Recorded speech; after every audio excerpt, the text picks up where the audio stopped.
Scientists, what aren't they growing in labs these days, am I right? I mean, we're already kind of used to the idea of lab-grown meat, and babies are made in labs these days even, practically, so this latest venture should come as no surprise. But nonetheless, it's still pretty gross if you ask me. Now, companies are making fish in labs for us to eat too. According to a new report in Scientific American, San Diego's Blue Nalu will soon introduce lab-made finfish in Europe. Hong Kong's Avant Meats is moving along with its lab-grown fish, and Wild Type recently opened a tasting room adjacent to its San Francisco plant where it is offering lab-grown sushi-grade salmon. Yep, just a matter of time before McDonald's is offering their own Filet-O-Fake to the masses, and we're all eating this crap just like we're already eating their fake meat. Of course, the idea is to feed more people in a more sustainable manner. Wild-caught fish is already filled with microplastics and other pollutants thanks to us trashing the oceans and waterways. Fish populations are already harder to maintain. So growing fish in labs means more people can eat cleaner sources of protein without having to worry about all that. But of course, we're not really talking about fish here, nope. What we're talking about is what they call cell-based seafood, or cultured, cellular, or in vitro seafood. Blobs of flesh, in other words, that never swam in any water, never had fins or scales, never even had eyeballs. We are talking about eyeless, spineless, boneless blobs of flesh made in labs by harvesting cells from donor fish, which are then cultured in a bioreactor. The result is mostly a mixture of muscle and fat cells that supposedly taste similar to the real actual living fish. The people growing these abominations think they have tons of benefits, of course. Beyond just being able to feed more people more protein not stuffed with microplastics, the lab-grown blobs also have no animal waste. Because they never had any bones, scales, or eyeballs, there's nothing to dispose of. It's all just very awesome, according to the people involved. The next step, they say, is to scale up larger plants with larger bioreactors. They face many challenges, they say, including making different cell lines so that people will be able to eat different kinds of blobs that seem like they're carp or salmon or trout. Wild Type took 3 years, apparently, just to develop their sushi-grade salmon.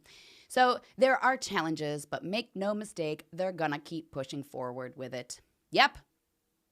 And while this stuff might seem a little weird, just wait until we move from lab-grown blobs to nothing but slurry nutrients that we eat by plugging cables into our feeding holes, like right here or something weird like that. Yep, lab-grown fish is just another step in humanity's slow evolution into aliens. Alright, Shalom, all praises to Yahweh, Ba'Hashem Yahushua, Ba'Hashem Kakadash, double honors to the apostles and the elders of Great Millstone, salutations to all the brothers and the few sisters out there. On to the Israelite foreigners from the seed of Abraham, Isaac, and Jacob, Shalom in the Hebrew, which means peace. Quick show through the spirit of Yahweh Hashem Yahushua.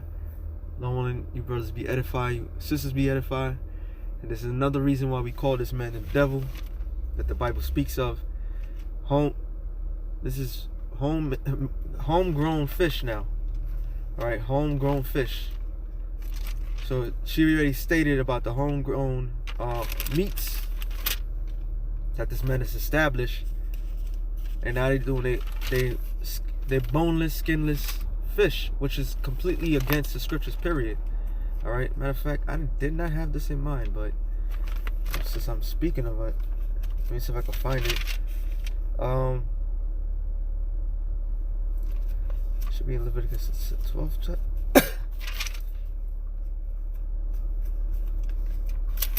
Leviticus 11 and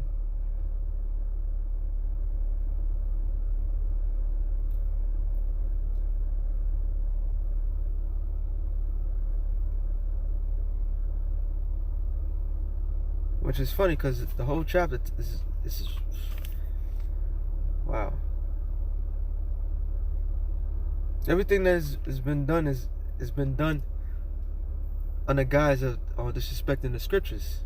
For example, Leviticus 11 and 7, it says, "And the swine that, though it divide the hoof and be cloven footed, yet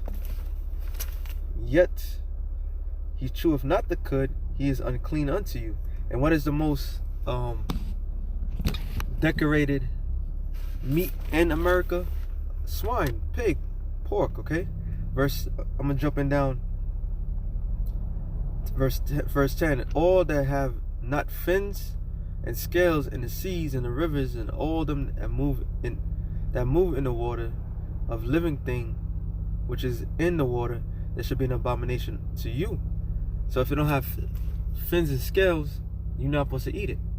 But here it is, Esau, being the diabolical, masterful planet that he is, and this is what he does. All right, he brings in abominations in the sight of people. And even the title, and that's not a brother that put that title. That was RT that put that title. Science grown eyeless fish, abomination in lab. All right, so it's quote unquote it's fully understood that what's going on is clearly not right in the spirit. All right, because there's another thing that he was doing with not earthworms. It was some sort of worm, and he's trying to make a burger out of it. Millie worms or something like that. Matter of fact, let me just jump down to the scripture. It says, verse 29. These also be unclean unto you among the creeping things that creep upon the earth, the weasel, the mouse, and the tortoise after its kind, the ferret, and the chameleon, and the lizard, and the snail, and the mole. These are unclean to you among all that creep. Whosoever doeth touch them, when they be dead, they should be unclean unto you. So jumping down, it says, verse 33, it says, and every earthy vessel whereinto any of them fall, whatsoever is in it shall be unclean, and it shall break it. That's not what I was looking for. There was another one with the worms. It specifically says not to devour these things. But here it is in the society, we're being told that you could eat anything that your heart desires, which is completely off. All right, maybe I jumped ahead. Slack, yeah. It says, back.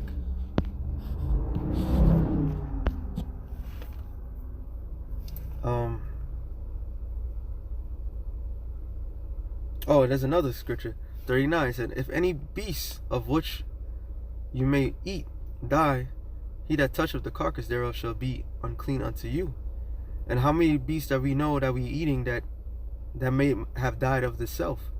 Verse 41, and every creeping thing that creepeth up the earth shall be an abomination. It shall not be eaten. And that's the earthworms and so forth. And verse 42, whatsoever goeth upon the belly, and whatsoever goeth upon all four, whatsoever have more feet among all creeping things, the creep upon the earth, thou shalt not eat, for they are an abomination. And that's the point. So Esau has got everybody put in a situation now where he's just bringing it all out. And what I mean by that, he is completely destroying the people, man. All right, you have meatless meals. Okay, no real meat, no Impossible burgers, and nobody knew what's in it. This man's he's diabolical. Okay, it says Ezekiel 28:3, behold, thou art wiser than Daniel. There's no secret that they can hide from thee.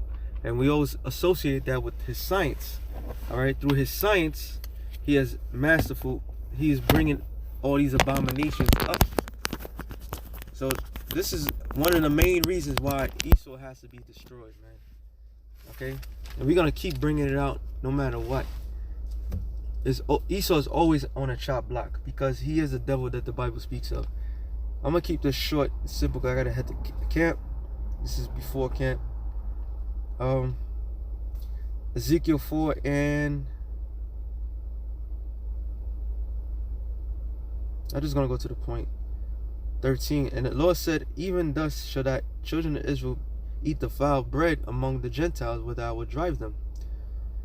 Because when you read this whole entire chapter, the Lord basically told Ezekiel to eat shit. All right, human shit, but he said he never ate something that's so terrible. So the Lord made him eat it. If I'm not mistaken, he ate something else, but there was the equivalent of what we eating today. All right. Matter of fact, let me read up a little bit, and then I'm gonna end it off on this. It says, verse 10, Ezekiel 4:10. The meal which thou shalt eat shall be by weight 20 shekels a day. From time to time what thou shalt eat. Thou shalt drink also water by measure, 6 parts of an hin. From time to time shalt thou drink. And that's the equivalent of what we have today, which is gonna even get worse, because real soon you're gonna have a gallon of water to last you a whole week. That's how bad it's gonna get. But before that, you have ounces, you have gallons, and so forth, just to maintain human interest. But it was measured. All right, certain things were measured. It's not about abundance. We're not in our richest state. We're not poorest state. And it says, verse 12, and thou shalt eat it as a barley cakes, and thou shalt bake it with dung, and that cometh out of men in their sight, which is what? Dung, shit. All right. We eating shit. And the Lord said, even thus shall the children of Israel eat the defiled bread among the Gentiles, whether I will drive them. Then said I, O Lord, behold, my soul have not been polluted from my youth up, even till now have not eaten that which dieth of itself, which we just read, or torn in its pieces, whether neither came there an abominable flesh in my mouth. And that's Ezekiel at that period in time in history, basically saying that he never ate such egregious things that you can only imagine. And look to, you fast forward right now, 2021, you don't know what the hell you eating. And it's by the grace of Yahweh B'Shem Yahushua that we are alive. Because if we knew what the hell we was eating, putting in our system, we would have been dead. Literally, you know? We're just finding out how far this man is willing to go. And he's willing to go even to make abominable fish, abominable anything, man. And it says, I'm going to read on. This is very important. It says, then said he unto me, lo, I give thee cow's dung for man's dung, and thou shalt prepare thy bread thereof.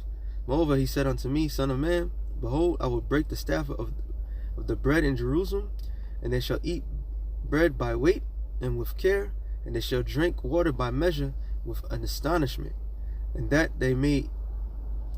what bread and water be astonished one with another, and consume away from their iniquity. So with that being said, shalom to the elect of the nation of Israel. Salakia. Shalom to the elect of the nation of Israel. Heading to camp. Definite instructions to Esau, Edom, the abominable works, and his abominable works. Shalom.